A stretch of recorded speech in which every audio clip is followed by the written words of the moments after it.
नमस्कार मित्रों, स्वागत है आपका आज फिर एक नई विचारधारा के साथ।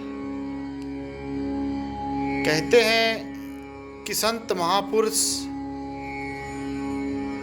इस धरती पर आए, इस जीव जगत के कल्याण के लिए आए। संत जहाँ भी होते हैं मांगत सबकी खैर, नहीं किसी से दोस्ती और नहीं किसी से बैर। हे मानव जगत के प्राणियों, हे सजीव जगत के प्राणियों, आज हम उस महापुरुष की बात करते हैं जो हमारे जीवन में पथ प्रदर्शक, ज्ञान प्रदर्शक और रास्ता बताने वाली बातें, वो महापुरुष का आचरण, वो महापुरुष का सिद्धांत हमें एक रूहानियत की ओर ले जाती है और नया जीवन जीने की प्रेरणा देती है। हे मित्रों, महात्मा बुद्ध ने एक बार जिक्र करते हुए बताया कि पेड़ पौधे बातें करते हैं, ये है प्रकृति की भाषा। आओ चर्चा करते हैं। प्रकृति से ही पूरा संसार चलता है और प्रकृति से ही पृथ्वी पर जीवन भी है। जिस दिन प्रकृति किसी चीज से नाराज हो जाती है, उस दिन कई तरह की परेशानियां मनुष्य देखता है। महात्मा बुद्ध ने अपने भक्त को बताया कि किस तरह प्रकृति मनुष्य से बात करती है और उसका जीवन में कितना महत्वपूर्ण रोल भी है। एक दिन महात्मा बुद्ध एक वृक्ष के नीचे बैठे थे। महात्मा बुद्ध एक वृक्ष को नमन करते रहे। दूर खड़े एक भिक्षु ने देखा तो उसे हैरानी हुई। वह बुद्ध के पास गया और पूछा, भंते, आपने इस वृक्ष को नमन क्यों किया है? भिक्षु की बातें सुनकर बुद्ध ने जवाब में कहा, क्या इस वृक्ष को मेरे नमन करने से कुछ अनहोनी हो गई?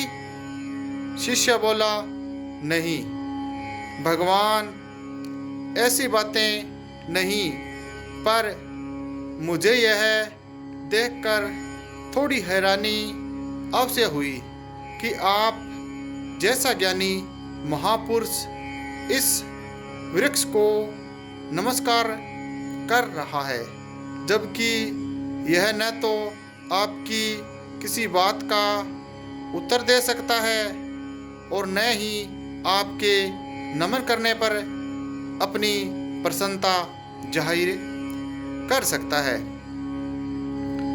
बुद्ध मुस्कुराए और उन्होंने कहा, वत्स, तुम्हारा सोचना गलत है। वृक्ष भले बोलकर उत्तर न दे सकता हो, जिस पर प्रत्येक व्यक्ति की एक भाषा होती है, उसी प्रकार प्रकृति की भी अपनी भाषा होती है। वृक्ष में भी प्राण है, उसकी भी अपनी भाषा है। इस वृक्ष के नीचे बैठकर मैंने साधना की है। इसकी घनी पत्तियों ने मुझे शीतलता प्रदान की है। चिलचिलाती धूप, वर्षा से इसने मेरा बचाव किया है। प्रत्येक पल इसने मेरी सुरक्षा की। इसके प्रति कृतज्ञता व्यक्त करना मेरा परम कर्तव्य है। और बात सिर्फ इस पेड़ की ही नहीं, प्रत्येक जीव को समस्त प्रकृति का कृतज्ञ होना चाहिए।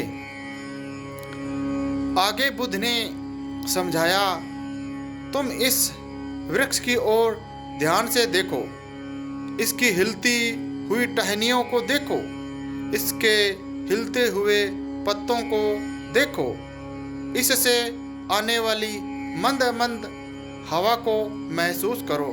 धीरे धीरे तुम इससे जुड़ने लगोगे, फिर महसूस करोगे कि ये वृक्ष बातें भी करते हैं और बोलते भी हैं। बुद्ध की बात पर शिष्य ने वृक्ष को नए आलोक में देखा तो उसे अनुभव हुआ, सचमुच वृक्ष की पत्तियां, शाखाएं, फूल मन को एक अद्भुत शांति प्रदान कर रही हैं। अब शिष्य भी वृक्ष के समान झुक गया। हे मित्रों, महात्मा बुद्ध की ऐसी परख आपके जीने के नजरिए को बदल देगी। हे मित्रों, महात्मा बुद्ध महत्वाकांक्षी, पराक्रमी, महापरोपकारी महापुरुष के बताए मार्ग पर चलना हमारा परम धर्म है। अर्थात इस भावार्थ से यह ज्ञात होता है कि जो झुक गया सो पा गया, तन गया सो गवा गया। हे मित्रों, हमें प्रकृति को समझना चाहिए, अर्थात प्रकृति से ही हमारा जीवन है और प्रकृति की रक्षा करना हमारा परम कर्तव्य है। इसी विचारधारा के साथ आपका बहुत बहुत मित्रों धन्यवाद। यदि बात और आज का शीर्षक आपको अच्छा लगा हो तो चैनल को लाइक, सब्सक्राइब अवश्य करें। जी धन्यवाद।